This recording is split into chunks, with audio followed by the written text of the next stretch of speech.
welcome to the video lecture on counter integration. Here I am discussing many important examples on the counter integration. So let us begin with the first example. So evaluate integration of c of 1 plus 2 cos theta.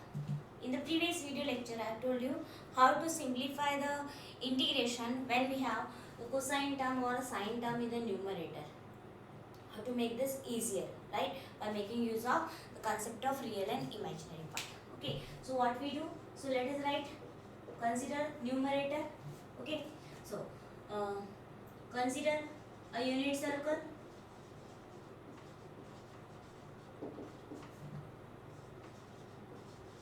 Given by, so it is given by z equal to e raised to power I theta. So that we have d theta as dz by iz, isn't it? Then cos theta is there in the denominator. So we write this as z square plus 1 upon 2z. So all these things I am going to use. Right? Then consider numerator completely. So it is 1 plus 2 cos theta. 1 plus 2 cos theta. So what is this? So this is nothing but what? You can write it as, what is cos theta? That is a real part of e raised to power I theta. Right? So write down remaining term as it is. So 1 plus 2 and cos theta is a real part of e raised to power I theta. So therefore we can write this as 1 plus 2 cos theta as completely a real part of 1 plus 2 e raised to power I theta. Right? But what is e raised to power I theta in terms of z? So it is real part of 1 plus 2 into z. Right? So this way we can replace numerator with this term. So therefore consider a given integral. Therefore let I is equal to integral over 0 to, this is 0 to 2 pi.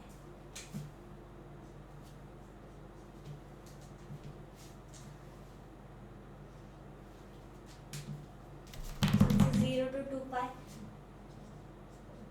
of 1 plus 2 cos theta upon 5 plus 4 cos theta d theta. Right? So by making use of all these substitutions, call it as equation 1 in equation 2. So using equation 1 in equation 2,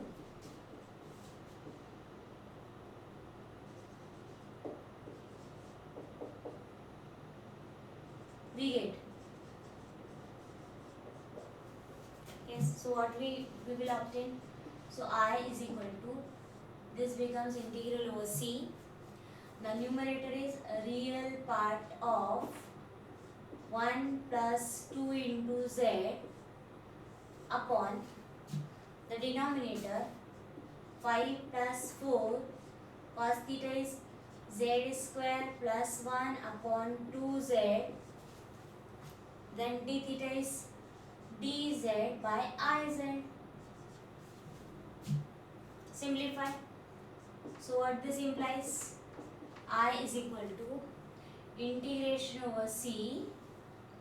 Here 2 will get cancelled. Take LCM. So z will also get cancelled with this term. So we have this as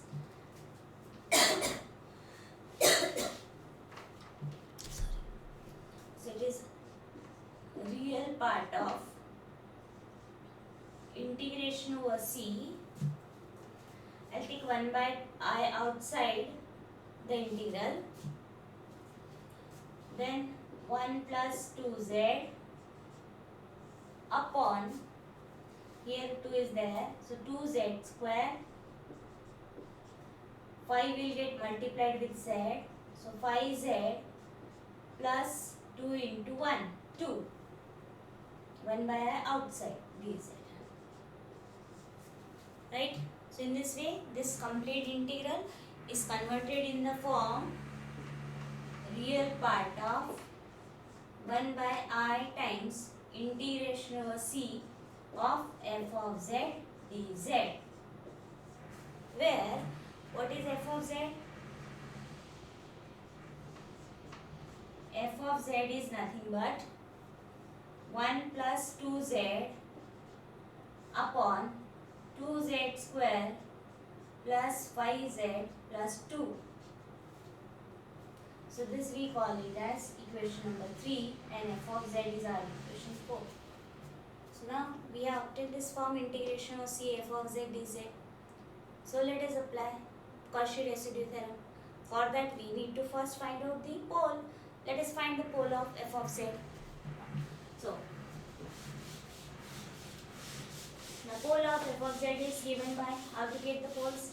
The pole of any function f of z is given by equating denominator to 0. So poles of f of z are given by equating denominator to 0. So 2z square plus 5z plus 2 equal to 0. Second degree polynomial. So two values for z.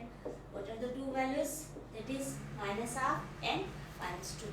Again, we will see which of the two values comes out to be less than 1 mod of z, right? So that it will lie inside the circle. Mod of minus 1 by 2 is less than 1. Right?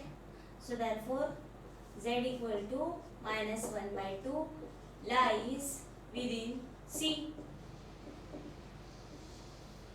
Right? This lies within C. So let us find the residue. Therefore, residue of f of z at z equal to minus 1 by 2. This is a simple pole because it lies within C, because it occurs the only once time. So simple pole. So this is denoted by residue of f of z at z equal to minus 1 by 2.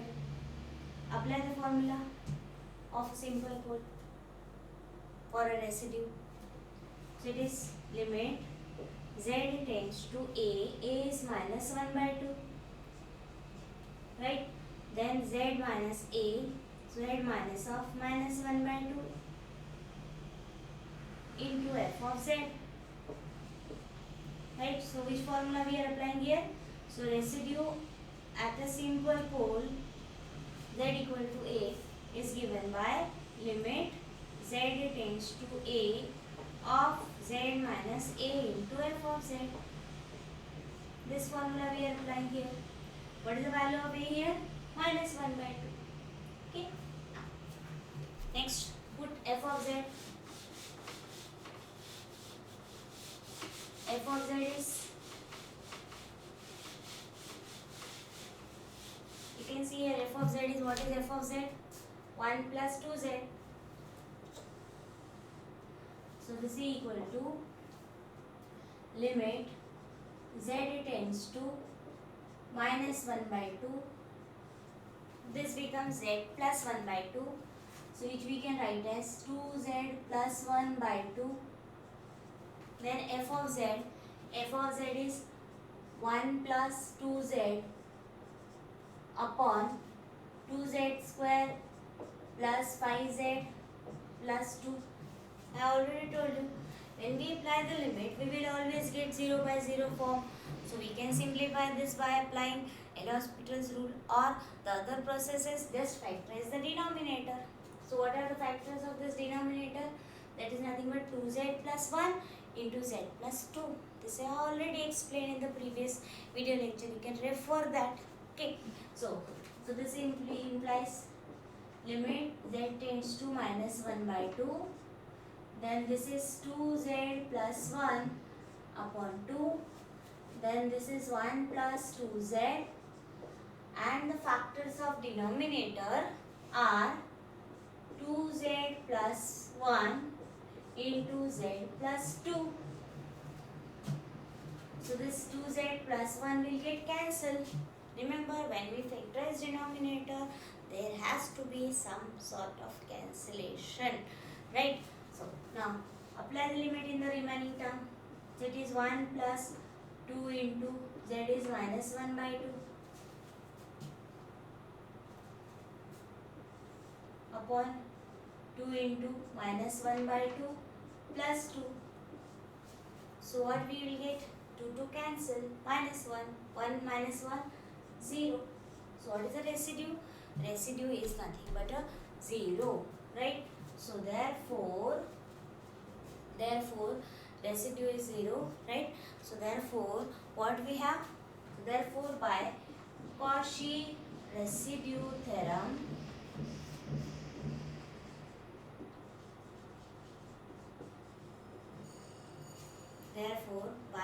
Cauchy residue theorem, what we get? We get this as integration over c of f of z dz is equal to 2 pi I times 0. So that is 0, right?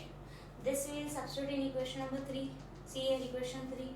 Therefore, equation 3 implies, that is our given integral, I is equal to real part of 1 by I times this value. What is this value? This value is nothing but 0. So it is 1 by I times 0. So what you will get? 0. So therefore, what is the value of given integral? Integration over c of 1 plus 2 cos theta upon 5 plus 4 cos theta is 0.